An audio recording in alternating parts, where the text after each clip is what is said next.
Hi hello నమస్తే, welcome to unity TV. నేను మీ విజయ్. ప్రస్తుతం సమాజంలో ఇన్స్టాగ్రామ్ అని చాలామంది యూజ్ చేస్తుంటారు, కానీ అది మంచిగా వాడితే బాగానే ఉంటుంది. కానీ ప్రతి దానికి ఇన్స్టాగ్రామ్ని యూజ్ చేయడము, అందులో ఒకరు ఫేమస్ అవుతే వాళ్ళ వెనకాలే పడ్డము, సో వాళ్ళకు మెసేజ్ చేయడము, సో ముఖం తెలియని కూడా ప్రేమించి ప్రేమలో పడడం, ఆ తర్వాత ప్రేమలో పడిన తర్వాత మోసపోయానని బహిరంగంగా చెప్పడం, సో ఇలాంటివి చాలా జరుగుతూనే ఉన్నాయి. ఈ విషయం మీద మనతో మాట్లాడడానికి రెడీగా ఉన్నారు హైకోర్టు అడ్వకేట్ వెంకట్ శెట్టి గారు. ఆయనతో మాట్లాడదాం. నమస్కారం సార్. నమస్తే. సో ప్రస్తుతం ఇప్పుడు ఇన్స్టాగ్రామ్ చూసుకుంటే చాలామంది వాడుతున్నారు. దాదాపు మనకి 1 కోటి మంది వేసుకున్నాం. దాదాపు అంతమంది యూజ్ చేస్తుంటారు కదా ఇన్స్టాగ్రామ్ని. సో ఇందులో ఏంటంటే ముఖం తెలియనోడిని ప్రేమించి మోసపోయి తర్వాత బయటికి వచ్చి చెప్పుకోవడం, ఇది సర్వసాధారణంగా అయిపోయింది. సో దీని గురించి ఏమంటారు సార్ మీరు? సో ఫస్ట్ ఆఫ్ ఆల్ ఏంటంటే, ఏదైతే సోషల్ మీడియా, ఓన్లీ ఇన్స్టాగ్రామ్ అనే కాదు, ఏదైతే సోషల్ మీడియా ప్లాట్ఫామ్ ఉందో, సో ఈ సోషల్ మీడియా ప్లాట్ఫామ్ని బేస్ చేసుకుని చాలా కపుల్స్ అయినారు కొంతమంది. అండ్ అదే కాకుండా చాలామంది అమౌంట్ పోగొట్టుకున్నారు. సో చాలామంది జీవితాలు నాశనం అయిపోయినాయి. అండ్ చాలామంది దీని మీద బతుకుతున్నారు కూడా. ఫస్ట్ ఆఫ్ ఆల్ చూసుకుంటే, ఇప్పుడు మనం ఫస్ట్ చూసుకుంటే ఏదైతే రీసెంట్గా ఒక కుషాయిగూడలో అయిన ఇన్సిడెంట్ గురించే మాట్లాడుకుంటే, వాళ్ళిద్దరు ఇన్స్టాగ్రామ్ లవర్స్ అంట. ఇన్స్టాగ్రామ్ లవర్స్ మీన్స్ ఇన్స్టాగ్రామ్లో పరిచయం అయినారు. సో దాని తర్వాత లవర్స్ అయినారు. సో వాడు జొమాటో స్విగ్గీనో డెలివరీ బాయ్. అండ్ తిను చాలా ఏజ్ తక్కువ అనమాట. సో నాకు తెలిసి ఒక 22 ఉంటాయి. ఆ పర్సన్ని మ్యారేజ్ చేసుకున్నాడు 21లో. దాని తర్వాత ఒక బాబు పుట్టాడు. ఆ బాబు పుట్టిన తర్వాతకి కూడా సో వాళ్ళు కొన్ని రోజులు బాగానే ఉంది. దీని తర్వాత వీడికి ఏదైతే జల్సాలకు అలవాటు పడి బయట సిచ్యువేషన్స్ వల్ల ఆ బాబుని అమ్మేశాడు బయట వాళ్ళకి. అమ్మేశారా? ఓల్డ్ సిటీలో వేరే వాళ్ళకి, ఒక బిజినెస్ మ్యాన్కి అమ్మడం జరిగింది. అండ్ అదే కాకుండా దాని తర్వాత ఇప్పుడు ప్రెగ్నెంట్. సో ఇప్పుడు కూడా ఆమెను ఒప్పించడానికి ట్రై చేస్తున్నాడు అనమాట. ఈమెను కూడా వేరే వాడికి అమ్మేద్దాం, ఇప్పుడు దీన్ని కూడా ఈ బేబీని కూడా వేరే వాళ్ళకి అమ్మేద్దాము అని చెప్పి. సో ఇక్కడ అసలు ఫస్ట్ ఆఫ్ ఆల్ ఈ సిచ్యువేషన్ అంతా మనం మాట్లాడుకుంటే, ఫస్ట్ ఆఫ్ ఆల్ ఏంది అని అంటే, మ్యాక్సిమం లవ్ మ్యారేజెస్ 50% ఫెయిల్యూర్ అయిపోతాయి. అన్నిట్లో ఇన్స్టాగ్రామ్లో పరిచయమైన వీళ్ళు. ఇది 90% ఫెయిల్ అయిపోతుంది. 19% కాదు, 99% ఫెయిల్ అయిపోతాయి. 1% ఎక్కడో ఒకటో రెండో అరో ఒక జెన్యున్గా ఉంటారు. బికాజ్ ఎందుకు అని అంటే, లవ్ ఈజ్ బ్లైండ్ అంటారు. సో రిలేషన్షిప్లో ఉన్నన్ని రోజులు వాళ్ళకి అర్థం కాదనమాట. సో అప్పుడు కొట్టుకున్నా తిట్టుకున్నా ఏం చేసుకున్నా కూడా అది ముద్దుగా ఉంటుంది. సో దాని తర్వాత అర్థమవుతుంది. ఎప్పుడైతే మ్యారేజ్ చేసుకుంటారో దాని తర్వాత అర్థమైపోతుంది అనమాట. 24 hours వాళ్ళిద్దరికి పక్కనే ఉంటారు కదా. అప్పుడు ఆమె మారం చేసినా కూడా అప్పుడు కన్నా అమ్మాలు ఏమి ఉండవు అనమాట. వేసి కొట్టుడే ఉంటాయి. దాని తర్వాత ఒకటి డైవర్స్కి వస్తారు, లేదా వాళ్ళే కొట్టేసుకుంటారు, ఎవరో ఒకరు చచ్చిపోతారు దాంట్లో. సో అట్లాంటి సిచ్యువేషన్లోనే ఇక్కడ చూసుకుంటే ఆ సిచ్యువేషన్ అంతా డిఫరెంట్ అనమాట. ఈ సిచ్యువేషన్ ఏంది అని అంటే, ఆమె ప్రెగ్నెంట్ ఉమెన్ని అతి దారుణంగా, అంటే ఆ కడుపు మీద కూర్చుంటే ఆ పిండమే లోపల నుంచి బయటకు వచ్చేసింది. లోపల ఉన్న బేబీ 7 months ప్రెగ్నెంట్ ఉమెన్ మీద వాడు కూర్చొని ఆమె మీద ఇట్లా దుప్పటి అది కప్పేసి దిండు పిల్లో పెట్టేసి ఇట్లా చేస్తున్నప్పుడు లోపల నుంచి కడుపులో ఉన్న బేబీయే బయటకు వచ్చేసింది. అంటే అంత క్రూయాలిటీగా బిహేవ్ చేశాడు. చాలా దారుణం సార్. సో ఇది చాలా దారుణమైన సిచ్యువేషన్ అనమాట. బికాజ్ ఎందుకు అని అంటే, ఒక ప్రెగ్నెంట్ ఉమెన్ని కొట్టడమే ఒక నేరం అంటారు. అండ్ అదే కాకుండా వాళ్ళ బాడీ చాలా సెన్సిటివ్గా ఉంటుంది. అండ్ అదే కాకుండా వాళ్ళని కొడితే వాళ్ళ బేబీని కొట్టినట్లే అంటారు పెద్దవాళ్ళు మనం. సో ఆ ప్రెగ్నెంట్ ఉన్న సిచ్యువేషన్స్లో చాలా జాగ్రత్తగా చూసుకోవాలి, చాలా కేర్ఫుల్గా చూసుకోవాల్సిన సిచ్యువేషన్స్లో ఇలా చంపడం అనేది చాలా బాధాకరం అనమాట. సో ఇట్లాంటి కేసెస్ అనేది మనం చాలా చూస్తూనే ఉన్నాం. బట్ ఏదైతే ఒక ప్రెగ్నెంట్ ఉమెన్ మీద ఆ ప్రెగ్నెంట్గా ఉన్నప్పుడు ఇట్లాంటి సిచ్యువేషన్స్ అనేది, అది కూడా బేబీని వేరే వాళ్ళకి అమ్మడానికి, అంటే డెలివరీ బాయ్గా చేసి దాని తర్వాత జల్సాలకు అలవాటు పడి ఈ గంజాయి తాగడం, మందు తాగడం, ఈ తాగిన మైకంలో ఏం చేస్తారో వాళ్ళకే సోయి ఉండదు అనమాట.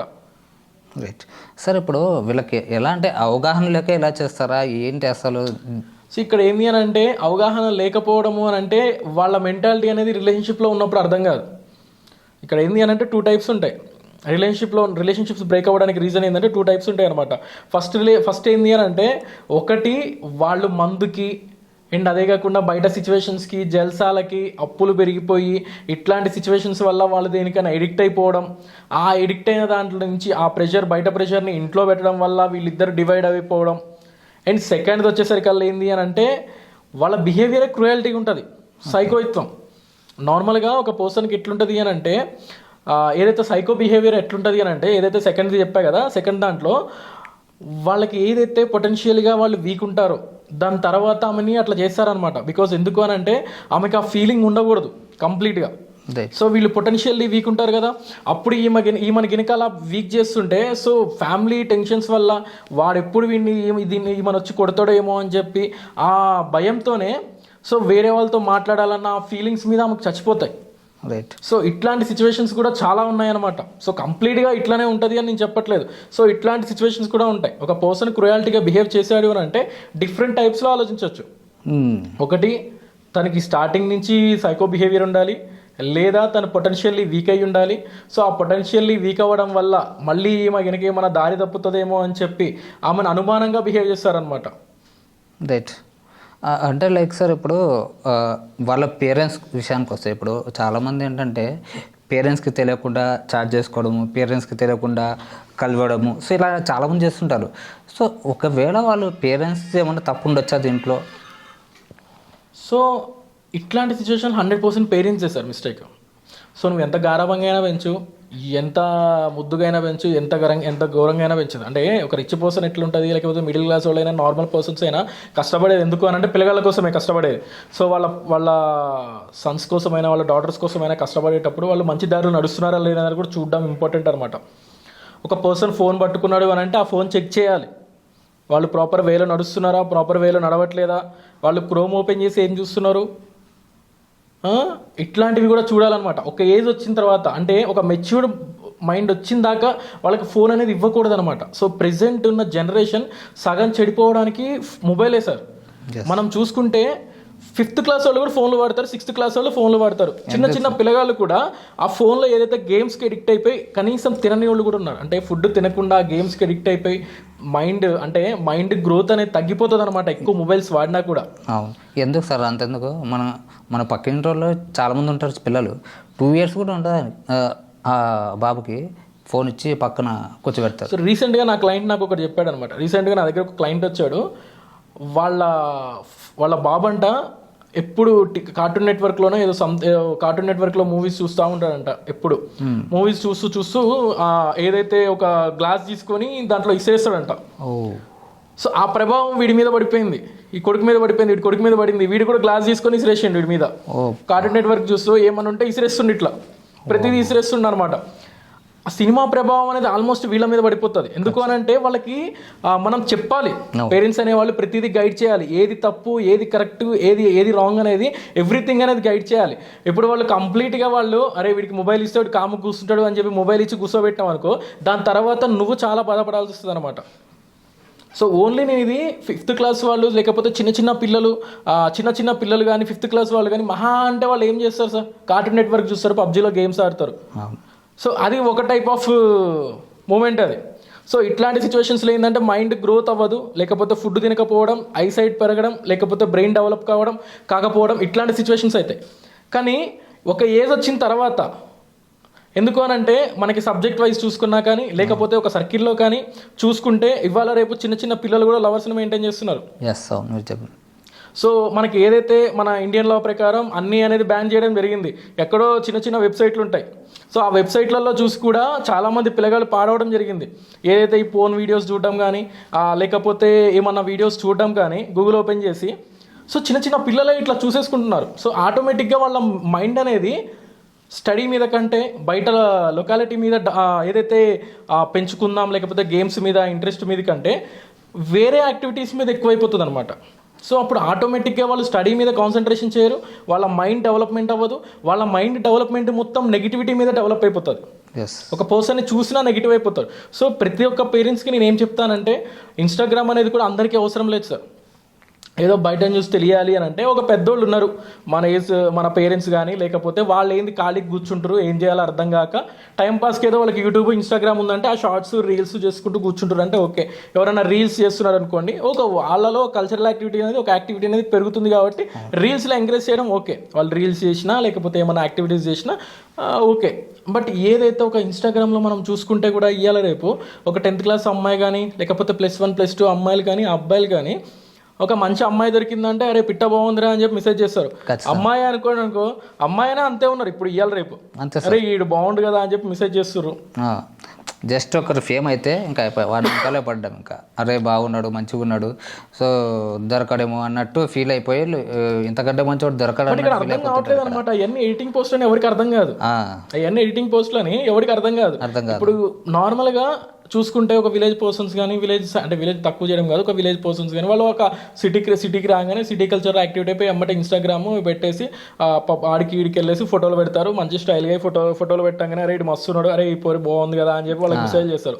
దాని తర్వాత వాళ్ళు ఏదైతే సొల్లు గారుస్తారో దాని తర్వాత పైసలన్నీ నాకు ఇచ్చుకున్న తర్వాత మళ్ళా బ్యాక్ టు హోమ్. అవును.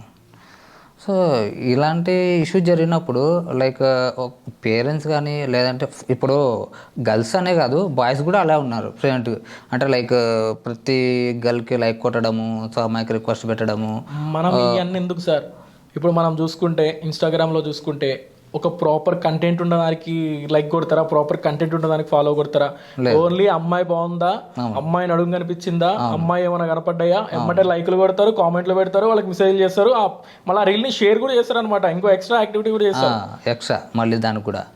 సో ఇలాంటి టైంలో సార్ లైక్ ఎలాంటి వీళ్ళకి అంటే ఒకవేళ కేసులు పడితే కూడా ఎలాంటి కేసులు పెట్టచ్చు వీళ్ళపైన కూడా? ఇక్కడ ఏంది అని అంటే లైక్ కొట్టినంత మాత్రాన లేకపోతే ఫాలో కొట్టినంత మాత్రాన కేసులు అయితే పడవు. బట్ నేను ఒకటే చెప్తా ఏంది అని అంటే ఏదైతే వాళ్ళ పేరెంట్స్ అనేది పిల్లల్ని కంట్రోల్ చేసుకోవడం అనేది ఇంపార్టెంట్. ఇప్పుడు ఏదైతే ఇన్సిడెంట్ జరిగిందో లైక్ కషాయగూడలో ఏదైతే ఇన్సిడెంట్ జరిగిందో సో అతని మీద ఎలాంటి కేసెస్ పడే అవకాశాలు ఉన్నాయి? సో ఎట్లాంటి కేసెస్ అంటే కంపల్సరీ లైఫ్ టైం ఇంప్రిజన్మెంట్ పడడం అయితే common. So life time imprisonment అనేది పడుతుంది. అండ్ అదే కాకుండా ఎడిషనల్గా ఏమన్నా ఒకవేళ ఇన్వెస్టిగేషన్ ప్రాపర్గా ఇంకా ఇన్వెస్టిగేషన్ చేసి ఇంకా ఏమన్నా బయటకు వచ్చినాయి అని అంటే ఎక్స్ట్రా అఫెన్సెస్ కూడా పడడం జరుగుతుంది. ఓకే. సో మనం ఈ టాపిక్ అంతా ఎందుకు మాట్లాడుకున్నాం అని అంటే ఏదైతే కుషాయిగూడ నుంచి ఇన్స్టాగ్రామ్ మీదకి ఎందుకు వచ్చింది అని అంటే వాళ్ళిద్దరు ఇన్స్టాగ్రామ్ వల్లనే అయ్యారు. ఇక్కడ రిలేషన్షిప్ అనేది ఇన్స్టాగ్రామ్ నుంచి అయింది. అవును. సో నేనేం చెప్తున్నా, ఏదైతే వాళ్ళ ఇద్దరు ఏజ్లు తక్కువే, ఇద్దరు ఏజ్లు కూడా నాకు తెలిసి 20-22 ఉంటాయి. అబోవ్ 18 years కాగానే పెళ్లి చేసుకొని ఉంటారు. 21 yearsకే పిల్లగాడు పుట్టిండు, వాడిని అమ్మేసారు. సో అదంతా చూసుకుంటే వీళ్ళు ఎన్ని ఇయర్స్ నుంచి రిలేషన్షిప్లో ఉన్నట్లు?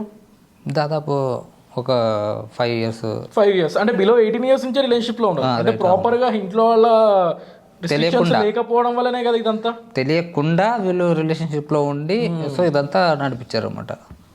So thank you so much sir. ఎందుకంటే ఇలాంటివి చాలామందికి తెలియాలి. ఏంటంటే జస్ట్ ఇన్స్టాను ఉపయోగించుకున్న వాళ్ళు చాలామంది ఉన్నారు. కాకపోతే ఒక పద్ధతి ప్రకారం పోయే వాళ్ళు కూడా ఉన్నారు. లైక్ ఒక నా ఫ్యూచర్ అదే అనుకున్న వాళ్ళు యాక్టింగ్ పర్పస్ కానీ లేదంటే ఒక ఇన్ఫ్లుయెన్సర్గా ఎదగాలని ఒక ఉద్దేశం. సార్ ఇన్ఫ్లుయెన్సర్స్ కూడా చాలామంది ఇన్ఫ్లుయెన్సర్స్ నమ్మి ఏదైతే ఈ వాళ్ళని ఫాలో అయ్యి ఒక ఫ్యానిజం మీద అరే చొక్కా దించుకోవడాలు ఇవన్నీ చేస్తారు కదా. అట్లనే రీసెంట్గా మనం చూసుకుంటే ఎవరైతే భయ్యా సన్నీ యాదవ్ చెప్పచ్చు. సో ఏదైతే భయ్యా సన్నీ యాదవ్ ఇన్సిడెంట్ చూసుకుంటే కూడా ఏదైతే ఆయన ఇన్ఫ్లుయెన్సర్స్ బేస్ మీద ఫ్యాన్ బేస్ మీద వాళ్ళు ఏదో మా అన్న మా తమ్ముడు అని చెప్పి ఏదో ఫ్యాన్ బేస్ మీద వాళ్ళని ఏదో వీళ్ళు ఫాలో కొడతారు. సో వాళ్ళ మీద అభిమానం పెంచుకుంటారు. కానీ అర్థం కావట్లా వాళ్ళ స్వార్థాని కోసం వాళ్ళు వీళ్ళ జీవితాలను నాశనం చేస్తారనమాట. ఏదైతే ఒక టెలిగ్రామ్లో నేను ఇక్కడ కూర్చొని 1 lakh సంపాదించిన 2 lakh సంపాదించిన నేను అమ్మటే కెమెరా కొనేసిన చూడండి ఈ యాప్ అంటే ఇండైరెక్ట్గా అంటే ఇప్పుడు ఏదైతే లీగల్గా సైబర్ క్రైమ్స్ రిలేటెడ్ కేసెస్ ఎప్పుడైతే పెరుగుతున్నాయో దాని తర్వాత ఇట్లాంటివన్నీ బ్యాన్ చేశారనమాట, రిస్ట్రిక్షన్ చేశారు వీటి మీద. సో ఇట్లాంటి ఇన్ఫ్లుయెన్సెస్ మీద అంటే దాకా చాలా మంది ఇన్ఫ్లుయెన్సెస్ మీద కూడా కేసెస్ అనేది ఫైల్ చేయడం జరిగింది. సో మనం చూసుకుంటే చాలా కేసెస్ ఉన్నాయి అనమాట ఇన్ఫ్లుయెన్సెస్ మీద.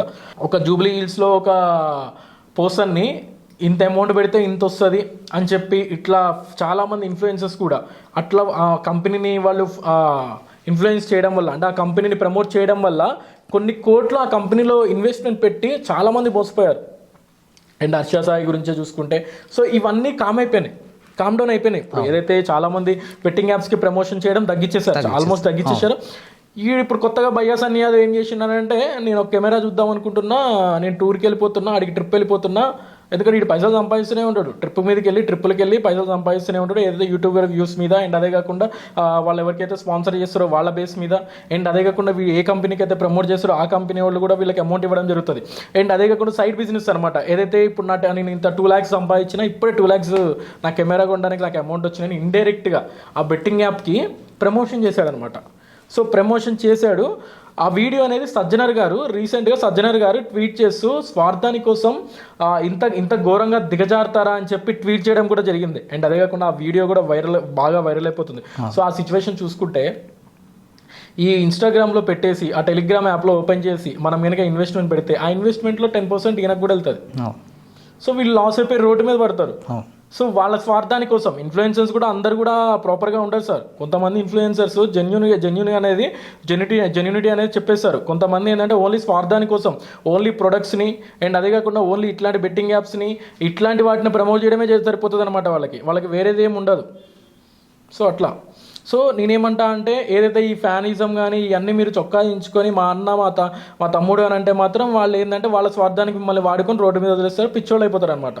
Yes sir, thank you so much sir. ఇన్స్టాలో చాలామంది ఇలాంటి మోసాలకు బానిసలు కాకుండా సో ముఖం తెలియని ప్రేమించి ఇలా బాధపడడం కంటే వాళ్ళ బ్యాక్గ్రౌండ్ ఏంటి, వాళ్ళని తెలుసుకొని అప్రోచ్ అయితే బాగుంటుందని మన అభిప్రాయం. Okay, thank you so much sir. Thank you.